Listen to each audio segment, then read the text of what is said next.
Okay, Assalamualaikum. Di hari ini saya akan tengok perolehan sistem EP untuk kerja-kerja yang ada. Tadi kita dah check speed cuma ada satu, cuma tak kena. So notification di sini saya check di notification ni ialah iklan kerja-kerja yang berkaitan dengan company, kod bidang company yang kita ada. Kalau yang kod bidang yang kita tak ada, dia takkan keluar dekat notification ni. Jadi sebenarnya saya nak mahirkan guna OBS ni lah, sebab saya ada plan lain yang nak gunakan OBS ni. Tapi saya tak tahu apa yang nak buat. So sekarang ni saya cuba buat apa ni lah, cuba main-main dengan satu desktop screen software lah, which is OBS. Dan saya akan buat go through notification di dalam sistem EP ni. So Kementerian Pertahanan, biasanya saya akan skip lah Kementerian Pertahanan ni, saya takkan tengok lah. Kementerian Pertahanan juga, Syariah, Kementerian Pendidikan, mentauliah peralatan PDP di bengkel penjujukan dan penyamanan udara profesional Temerloh saya tak berminat lah. Kalau ada orang Temerloh boleh lah. Seterusnya Kementerian Pendidikan Tinggi, Perkhidmatan Pembersihan Bangunan dan Pejabat. Saya ada kod bidang pembersihan ni dan saya sangat berminat dengan pembersihan lah. Cumanya sekarang ni saya masih belum ready lagi. Perkhidmatan Menebang Mencatat Sistem Buang Kementerian Pertahanan, tak apa, thanks. Kementerian Pertahanan juga menghantar t-shirt untuk jabatan. Perdana Menteri Perkhidmatan Bekal Memasang Menghantar Peralatan Dapur Elektrik dan Perabot Water Sistem Negara. Ni minat. So bila kita dah masuk ni, kita boleh check spesifikasi lah. Kalau ada sebut indikatif harga, saya pun akan check indikatif harga. Spesifikasi ialah langsir dapur, peti ais, dapur elektrik, mesin basuh 10 set cutlery.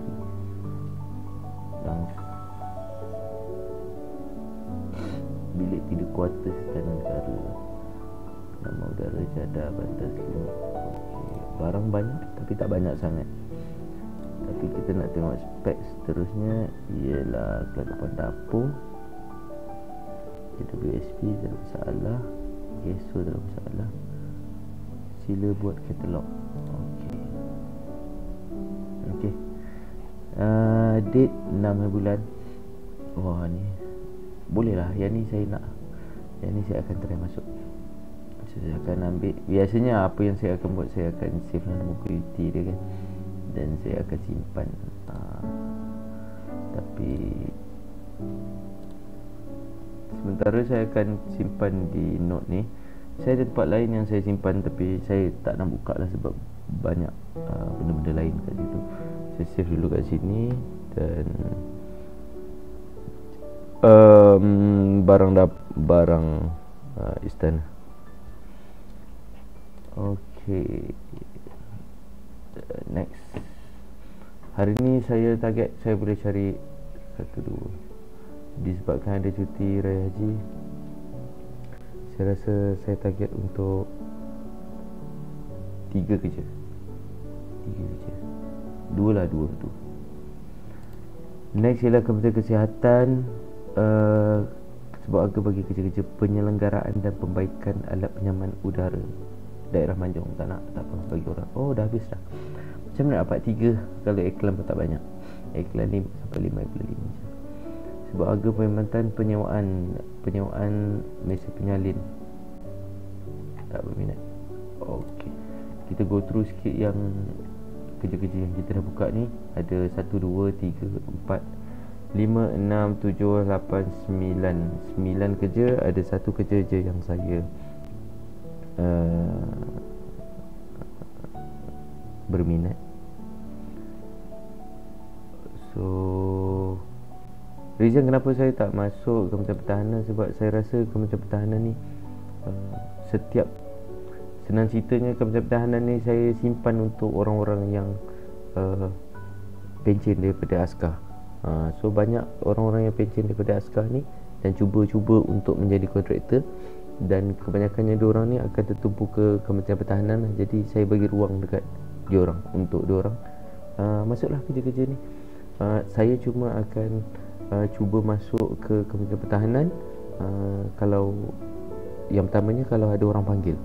Saya pernah dipanggil sekali untuk kerja simple je, untuk servis aircon. Satu building yang kecil je, lebih kurang dalam belas aircon je dalam tu. So kalau dipanggil barulah saya datang. Kalau masuk sini saya memang tak akan masuk. Saya bagi ruang pada orang lain. Yang benda-benda lain ni, faktor-faktor lain adalah faktor-faktor, kadang kita tengok benda tu kita boleh masuk. Macam saya, company yang kecil, saya punya resources pun tak adalah besar sangat pun, modal pun tak adalah besar pun. Jadi saya tak boleh nak pergi lah luar daripada Selangor ni. Saya jarang nak pergi, tapi saya pernah buat juga kerja-kerja dekat Perak. Dan juga saya di luar, saya pernah buat dekat Perak, dan saya pernah hantar barang di Johor. Yes, betul, Johor. Kemudian buat kerja di Perak. Tapi untuk masuk dalam ni, specifically untuk buat di luar tu, saya jarang.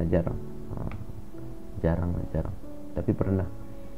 Okey, itu saja perkongsian saya hari ni. Saya nak habiskan buat yang peralatan dapur elektrik dan perabot ni. Peralatan dapur elektrik dan perabot ni saya suka sebab saya dah pernah buat dah sekali,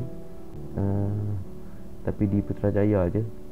Saya rasa benda ni, saya rasa saya mampulah buat benda ni, sebab dia pun simple kan. Tapi ini mesti ramai lah yang masuk, tapi tak apalah, ramai yang masuk pun okey je.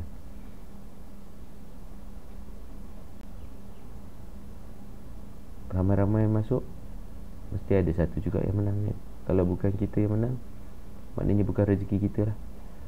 Okey, terima kasih.